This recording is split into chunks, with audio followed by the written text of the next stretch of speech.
ముముక్షు వ్యవహార ప్రకరణం 22వ కథ మార్గాన్వేషణం.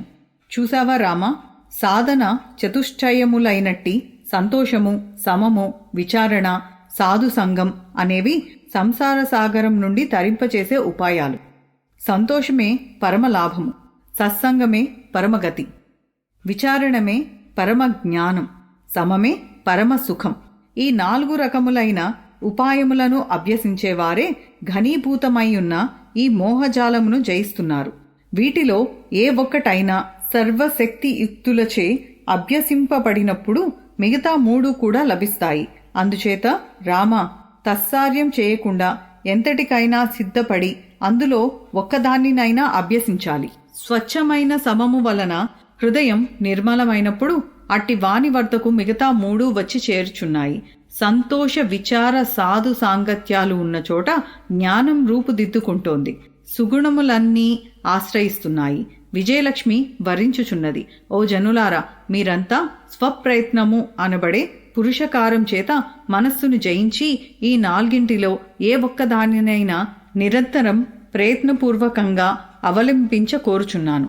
శ్రద్ధతో, ఓర్పుతో, నేర్పుతో ఒక్కదానినైనా దైనందికమైన అలవాటుగా మార్చుకోండి అని మీ శ్రేయోభిలాషములకు మేము మరలా చెప్పుచున్నాం. కొంచెం కొంచెం ఈ 4 ఆశ్రయిస్తూ పోగా కొంతకాలానికి అంతా సుసాధ్యమే అవుతుంది. మొదట్లో కొంత పట్టుదల వహించి ఆ తర్వాత ప్రయత్నం వీడకుండా ఉంటే మీకు సాధ్యము కానిదంటూ ఏదీ ఉండదు. కొంతవరకు సాధించగలిగిన అక్కడి వరకు మీకు శుభమే కలుగుతుంది.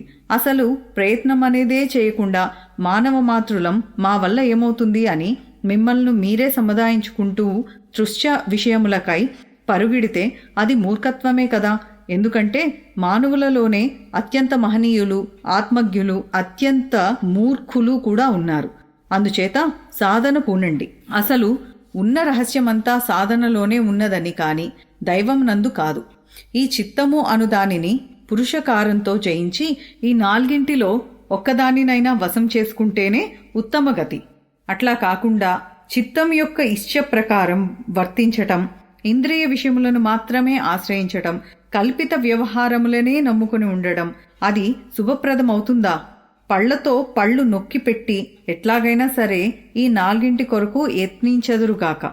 ఒకానొకడు మానవుడు అగుగాక, లేదా దేవత అగుగాక, యక్షుడు అగుగాక, లేదా ఒక చెట్టు అగుగాక.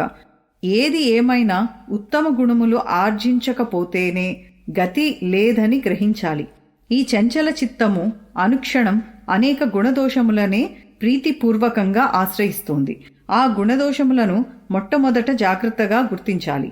అయ్యో, ఈ సాంసారిక జీవులు తమ చిత్తంను ఆశ్రయించు గుణదోషములేమిటో గమనించుటకు కొంచెమైనా ప్రయత్నించకుండా పరుల దోషములు మాత్రం మహా తెలివితేటలతో ఎంచుచు కాలం వెళ్ళబుచ్చుచున్నారే. ఇది అత్యంత దౌర్భాగ్యకరమైన విషయం. అట్టి మూర్ఖ జనులకు ధిక్కారమగుగాక.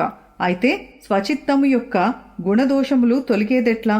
సుగుణములను ఆశ్రయించుటయే అందుకు ఉపాయం. క్రమక్రమంగా సుగుణములను ఆశ్రయిస్తూ పోగా దోష గుణములు సన్నగిల్లుతాయి.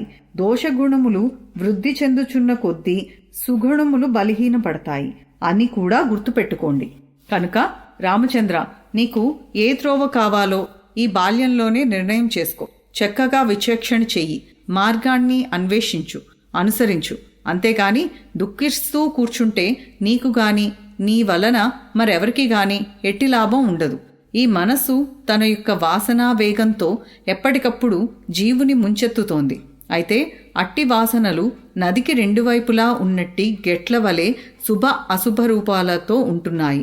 శుభం అనే ఆవలి ఒడ్డుకు చేరుతావా, అశుభమనే ఆశ్రయిస్తూ రోజులు గడుపుతావా నీ ఇష్టం.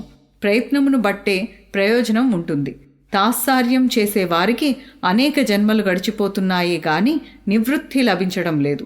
కాబట్టి రాఘవ, పురుషకారమును ఆశ్రయించు. అప్పుడు అశుభవాసనలు నిన్ను ఏమాత్రం సమీపించలేవు.